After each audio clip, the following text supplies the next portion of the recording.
Michael, meu amigo, nós vamos, hein? Pra onde? Estudar a lição. Sejam bem-vindos, galera, então, ao vídeo da terça-feira. Chega mais junto conosco para estudar a lição dos jovens e a sua Bíblia. Então, tem como título hoje A Casa do Tesouro Restaurada. E a gente vai começar, então, a conversar aqui esse assunto. Peço para que vocês acompanhem conosco aí. 2 Crônicas, o capítulo 29, o versículo do 2 ao 4, tá? Fez ele o que era reto perante o Senhor, segundo tudo o que fizera Davi, seu pai. Então, ontem nós estávamos conversando sobre Jeroboão e agora nós vamos conversar sobre o outro personagem que é Ezequias. Então, aqui está falando, né, que ele era reto perante o Senhor e ele era descendente de Davi, certo? Continuando. No primeiro ano do seu reinado, no primeiro mês, abriu as portas da casa do Senhor e as reparou. Trouxe os sacerdotes e os levitas, ajuntando-os na praça oriental. Maicon e amigos, a primeira pergunta que temos aqui hoje, então, é a seguinte. Aqui, Maicon, está se falando no versículo 4, trouxe os sacerdotes e os levitas. O que os levitas tinham de importância na adoração lá no povo de Israel?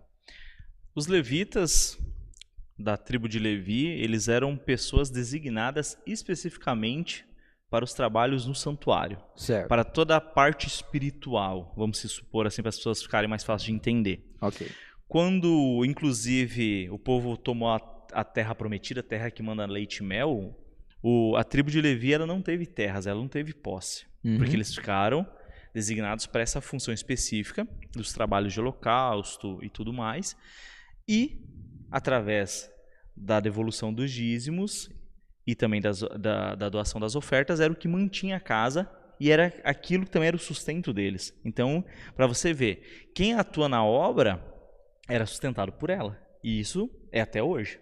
A gente, então, na igreja adventista, seguimos o mesmo padrão. Mesmo padrão bíblico. Gente, os levitas, eles foram designados por Deus, né, Maicon? Sim. Se você pegar isso aí lá... Se você pegar em Êxodo, a partir do Êxodo 25, quando Deus começa a orientar Moisés em relação à questão do santuário, ele já designa Arão e seus filhos, e depois, consequentemente, os seus descendentes, para aquela função específica. Perfeito. A princípio ali, Arão, ele era o sumo sacerdote e os seus filhos eram sacerdotes. Inclusive tinha até vestimentas específicas, tudo. Deus é muito didático, pedagógico. Ele era bem organizado, muito né? Bem organizado, nossa, sim. Quando nós estudamos, ele comentou sobre a questão das vestimentas, só por, assim, desenhar, imaginar como é que era essas vestimentas, né, que eles usavam, o negócio era muito bonito, meu. Sim, o negócio... O peitoral tinha um bando de pedra preciosa.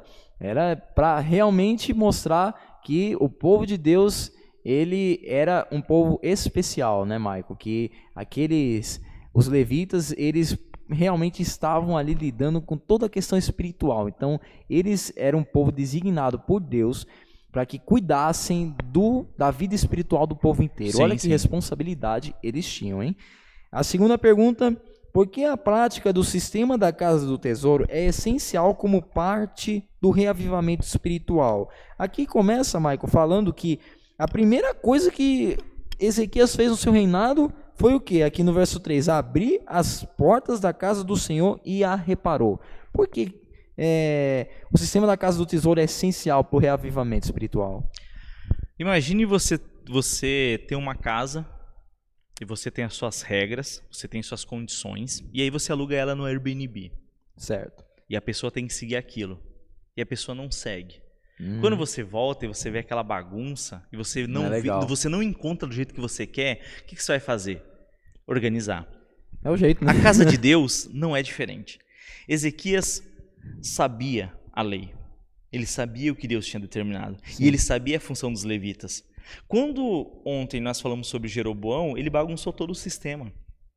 Além dele ter mudado o local, os levitas foram para Jerusalém e ele começou a colocar outras pessoas das outras tribos para fazer essa função. Perfeito. E Ezequiel vem e fala, não, peraí, não é festa, não é bagunça. Existe uma ordenação. Perfeito. Se Deus pediu, existe um motivo. E eu quero restaurar, eu quero fazer da mesma forma. E por que isso tem a ver com a questão do reavivamento e reforma, que é o que a gente, pelo menos os adventistas, fala muito? Sim. O que é reavivamento e reforma, galera? É você ser fiel àquilo que Deus pede, na luz que você tem. Michael, eu não entendo ainda totalmente a questão do apocalipse, santuário, algumas outras crenças, mas eu sei que sou salvo pela graça e ela me transforma. Eu sei que eu tenho que devolver o dízimo. Eu sei que a graça de Deus me muda. Eu sei que eu tenho que mudar os meus gostos. Isso é reavivamento e reforma. É você ter fé naquilo que Deus te pede. É você começar no simples. E como é que funciona o processo? Nunca é de fora para dentro, é de dentro para fora, até porque o pecado ele é relacional. Quando eu me relaciono com Deus, eu tenho proximidade com Ele, eu tenho essa comunhão, os meus atos automaticamente mudam. Certo. Então o reavivamento e reforma é muito essa questão de dentro para fora. E eu imagino, se Ezequias não tivesse um relacionamento com Deus, ele não faria isso. Nada teria acontecido disso. Aí que tá, não é dessa forma que acontece. Então, relacionamento com Deus. Michael, aqui está falando no verso 1 que Ezequias ele tinha 25 anos de idade quando começou a reinar em Jerusalém. Então, ele era jovem ainda. Sim. Ele era um jovem ainda. Então, em meio a um histórico de apostasia e idolatria no povo de Israel, um jovem se levanta no reino para trazer a luz da verdade para o povo inteiro. Isso aqui fica de lição para cada um dos jovens que estão assistindo o vídeo aqui. A Bíblia ela tem histórias maravilhosas movidas por jovens. José era jovem, Daniel era jovem, Ezequias era jovem. A gente pega a história da nossa comunidade da Igreja Adventista, foi também fundada e movimentada por jovens. Então, hoje, o que Deus está falando para você é o seguinte: você que é jovem, você também é capaz de mudar a sua história. As pessoas que estão ao seu redor, você consegue modificar. Tá cheio de problema o mundo? Tá, mas a mudança começa com você. Então, até o vídeo de amanhã. Opa, claro, não percam.